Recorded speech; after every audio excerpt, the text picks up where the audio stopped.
Demain, 20 mars, journée internationale de la francophonie, la déclaration du gouvernement dans ce journal. Également une conférence sur les violences faites aux filles et aux femmes en milieu scolaire et puis au Maroc, dépôt d'un projet de loi sur le mariage des mineurs. Voilà pour les titres. Madame, Monsieur, bonjour et bienvenue dans ce journal. La francophonie, quel nouveau visage? C'est le thème retenu pour la célébration de la journée internationale de la francophonie, célébrée tous les 20 mars. Cette année, les débats vont tourner autour de la solidarité et du partage des valeurs en matière de développement entre les pays membres de la communauté francophone. Franck Adio. La francophonie, communauté des États ayant en partage la langue française, s'est avérée être, depuis le sommet de Ouagadougou en 2004, un instrument de coopération multilatérale dans divers domaines, culture, éducation et environnement, entre autres. C'est la langue française qui nous permet de communiquer.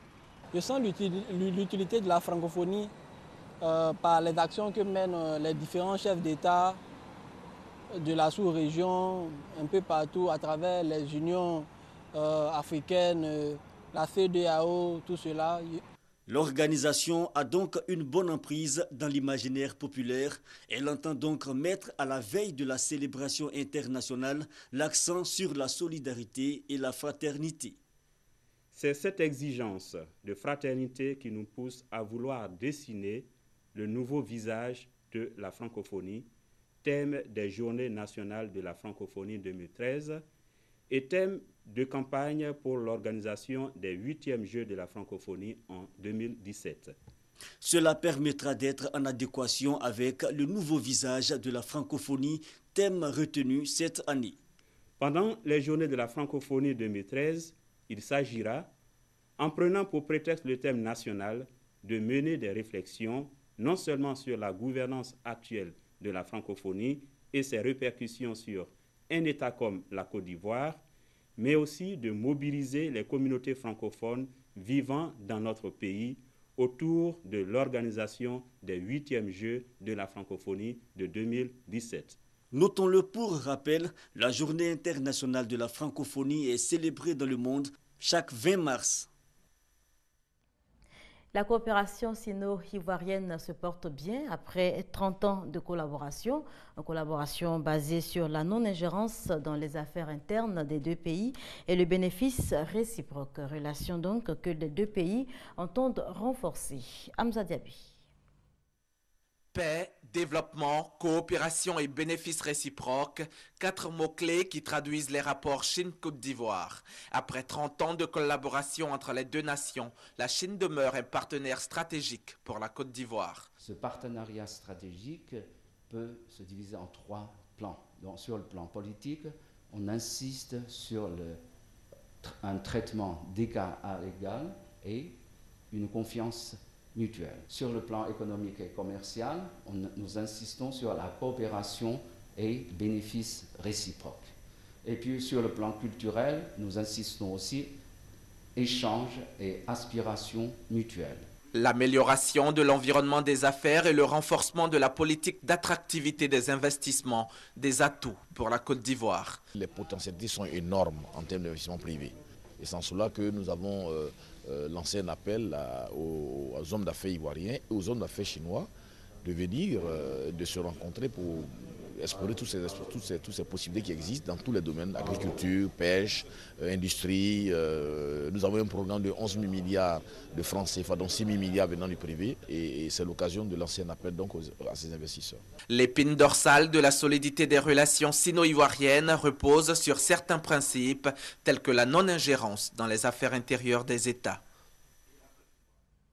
Le respect des droits des mineurs, une des priorités de la direction de la protection judiciaire de l'enfant et de la jeunesse, et elle entend bien se donner les moyens de les faire respecter. Aussi organise-t-elle un atelier organisé donc depuis hier et suivi pour vous par Grace Kondo et Michel Digré. Les enfants, qu'ils soient victimes ou auteurs d'infractions pénales, doivent pouvoir bénéficier des garanties légales de procédure et mesures adaptées à leur âge. Un atelier réunit donc les acteurs nationaux et internationaux en charge de la question afin de définir une nouvelle vision de la protection des mineurs en Côte d'Ivoire. Ce qui a motivé la nécessité de tenir cet atelier, c'est la carence que nous avons constatée en matière de politique de protection. Parce que s'il n'y a pas de politique de protection, c'est comme si nous allons dans tous les sens. Nous ne pouvons pas mener d'actions cohérentes. Ce qui est fait à Mans sera différent de ce qui est fait à Korogo ou à Bouaké ou à Abidjan. Une initiative qui arrive à point nommé pour certains responsables en charge de la protection des mineurs. Ça fait une bonne quinzaine d'années que nous travaillons sur la question.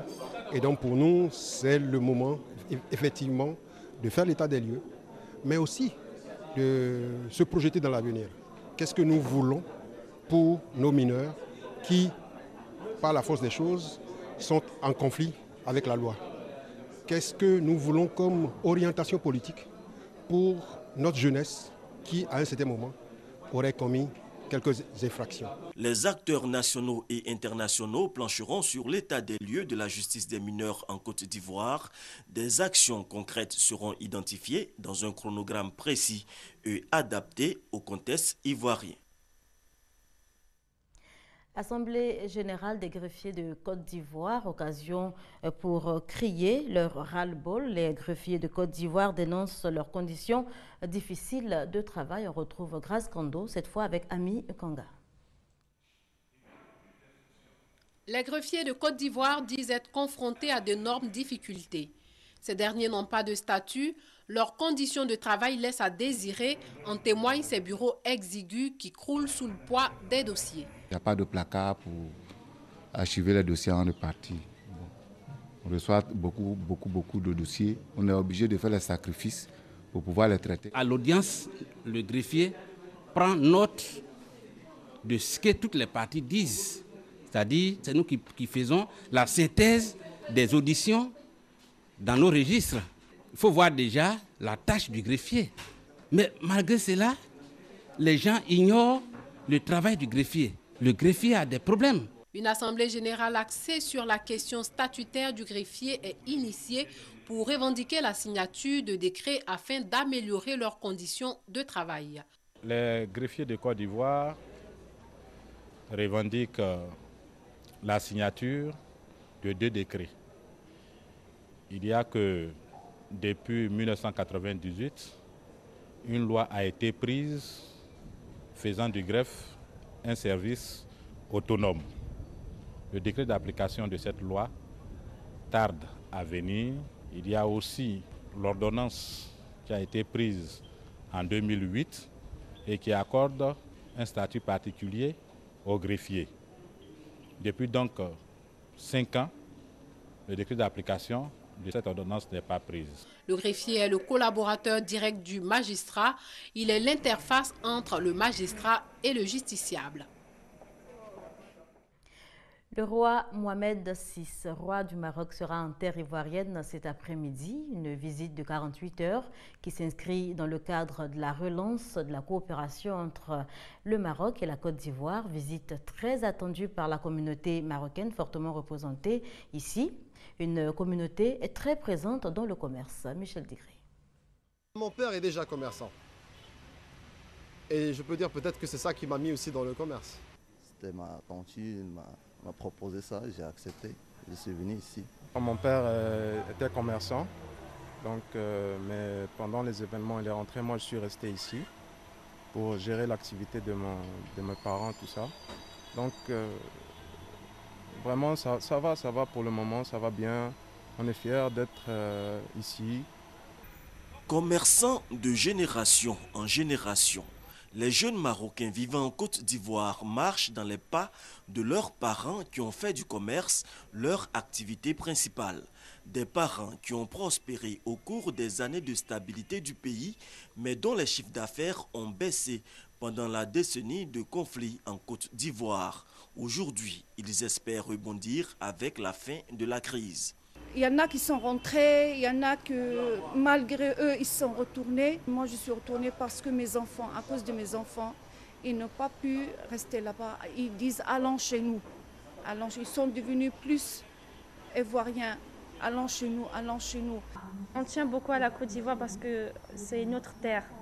On peut pas, comme on dit, on a poussé nos racines ici. On est allé et puis on est revenu. Donc on a dû se plonger sur le commerce pour aider la famille et tout. Rester et investir en Côte d'Ivoire pour l'amour de la patrie d'adoption, les Marocains dans leur ensemble sont convaincus de la richesse de la terre des Burnis. C'est un pays qui est grand, il a beaucoup des opportunités. Et ces gens sont accueillants, comme on vient de sortir d'une crise qui était fatale. Donc le pays se reconstruit un peu. On a beaucoup d'espoir. Voilà, et on reste dans la communauté marocaine pour parler cette fois de ce projet de loi sur le mariage des mineurs, projet déposé par le PJD, le Parti de justice et de développement. Le PJD qui souhaite que l'âge légal du mariage soit fixé à 18 ans et pas avant. Et la question, vous le savez, divise toujours le pays. Marié à 14 ans, c'est encore une réalité au Maroc. L'âge légal du mariage est de 18 ans, mais un pouvoir discrétionnaire est laissé au juge pour autoriser des mariages dérogatoires sans limite d'âge. L'émoi suscité l'année dernière par le suicide de la jeune Amina Filali est cependant en passe de faire évoluer la législation.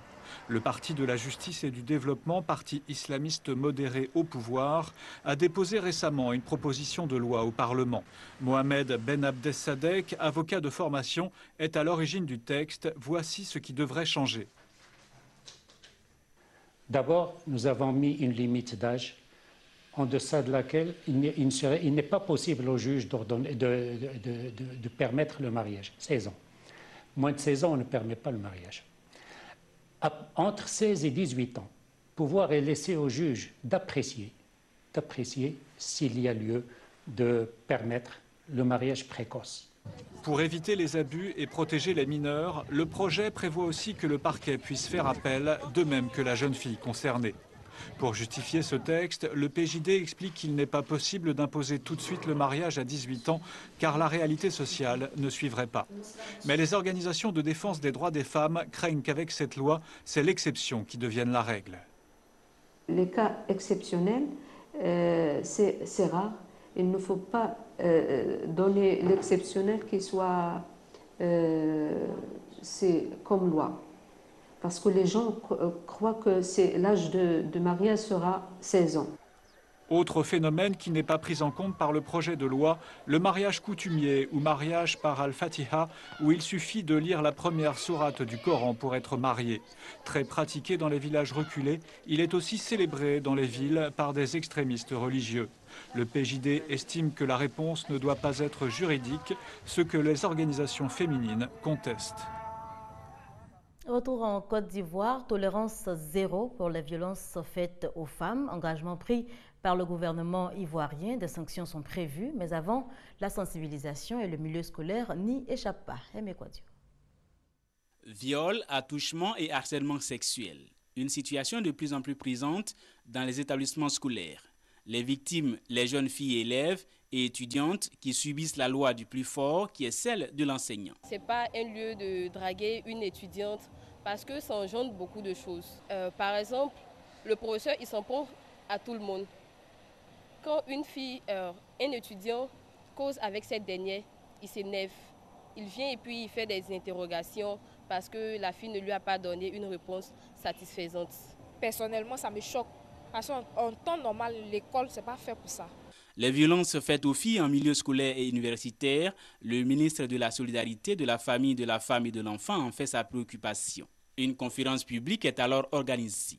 Élèves, étudiantes et enseignants présents pour voir la détermination du ministre à éliminer le fléau. Nous saluons cette initiative de l'éducation nationale et ensemble, nous allons donc renforcer ces mécanismes de protection de la fille en milieu scolaire et universitaire. L'enseignant n'est pas seulement celui qui dispense le savoir, il est d'abord l'éducateur et à ce titre-là, nous l'invitons à plus de responsabilités et de retenue dans leurs relations avec les enfants qui leur sont confiés par les familles. Après la séance de sensibilisation, élèves, étudiants et enseignants ont pris la résolution de mettre fin à ces pratiques. La mise en place d'un comité de veille dans les établissements scolaires, une innovation qui permettra peut-être de dissuader les enseignants indélicats.